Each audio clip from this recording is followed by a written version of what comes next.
Good morning! Magandang araw sa lahat ng aking mga taga-subaybay.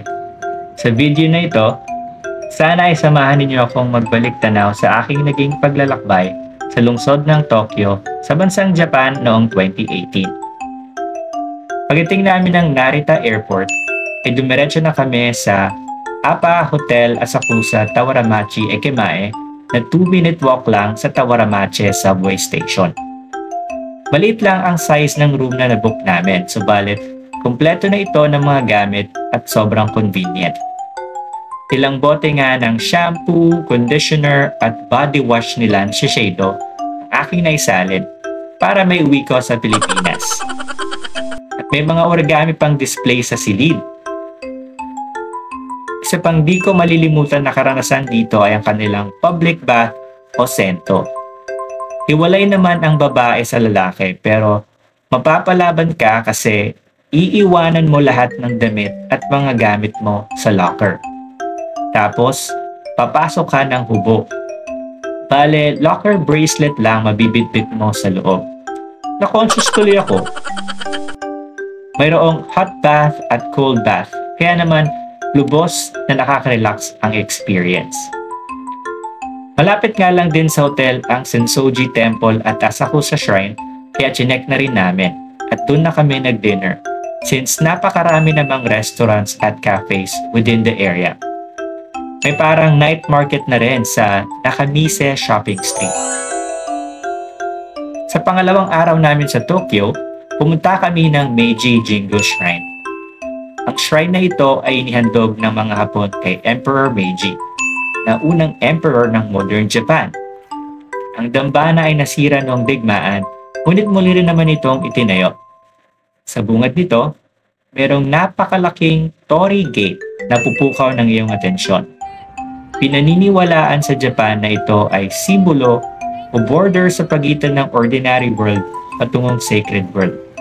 Sa madaling salita, habang tumadaan ka raw rito, pumapasok ka sa kaharian ng kanilang mga deities o mga Diyos.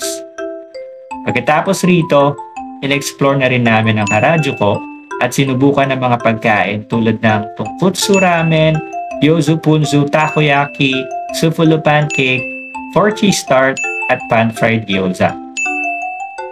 Binisita na rin namin ang iconic na Shibuya Crossing at Hachiko Statue na dagsa ng napakaraming tao.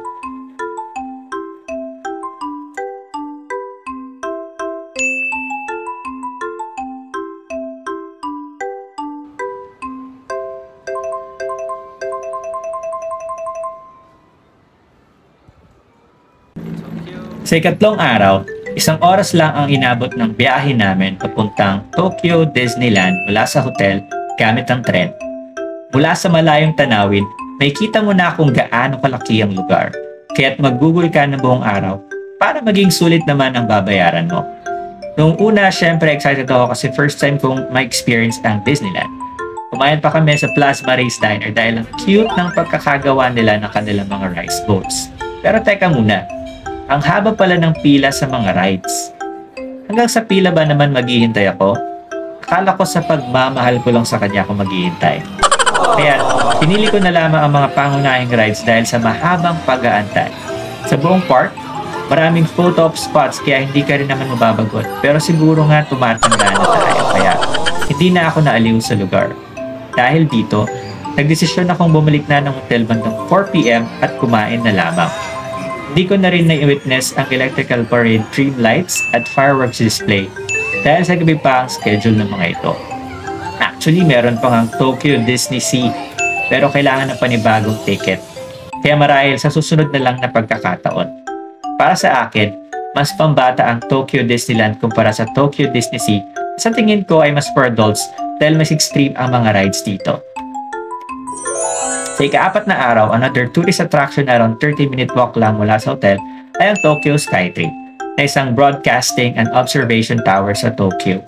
Sa paglalakad papunta rito, may nakita akong sakura o cherry blossoms kaya naman may obligatory photo op tayo syempre. Ang Tokyo Skytree ay merong taas na 634 metro o 2,080 talampakan kaya naman ito ay ang tallest freestanding tower sa mundo. Alam niyo ba na ang opisyal na pangalan na Tokyo Skytrip ay napagpasyahan sa pamamagitan ng isang pambansang botohan? Ito ay nakakuha ng 33,000 boto mula sa kabuuang 110,000 boto. At ang taas nitong 634 metro ay pinili upang madaling tandaan dahil maaari itong basahin bilang Musashi na dating pangalan sa rehiyon kung saan matatagpuan ng tore. Payo ko lang na mag-book ng ticket in advance upang maiwasan ang mahabang pila. Pila ka ba? Kasi I hate you but I like you. Pinuntahan din namin ang National Museum of Nature and Science. Ang museo ay mahigit sa 25,000 mga exhibit na sumasaliksik sa iba't ibang bagay tulad ng kalawakan, dinosaurs, Japanese ecosystem sa pinakabagong teknolohiya sa mundo. Tokyo National Museum, ang pinakaluma at pinakamalaking museo sa Japan. Ang koleksyon nito ay naglalaman na higit sa 120,000 mga sining at archaeological objects ng Asya. Hilig ko kasi pumunta sa mga ganitong lugar to immerse myself sa kultura at malaman ng kasaysayan.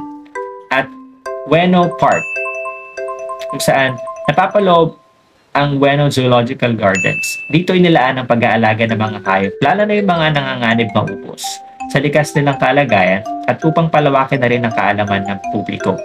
Ilan sa nakita ko rito ay ang polar bear at ang giant panda na si Shangsha. Pagkatapos nga dito ay namili na rin kami sa Akihabara, Donkey o Don Quixote at Mandarake ng mga pasulubong. Nag-dinner na rin kami sa Sometaro upang subukan ang kanilang okonomiyaki. Kinabukasan, nag-check out na kami ng maaga dahil alas 12 ng tanghali ang flight namin pabalik ng Pilipinas. Bale sa airport na kami tumambay. Sa bawat sulok ng lungsod ng Tokyo, may kita mo ang pagpapahalaga ng mga Hapon sa kanilang tradisyon, respeto at disiplina. Sobrang nakakabilib. Mapapasabi ka na lang ng sana all or mapapatanong ka ng are you from Japan? Because I just Tokyo hard. Hanggang sa muli, paalam!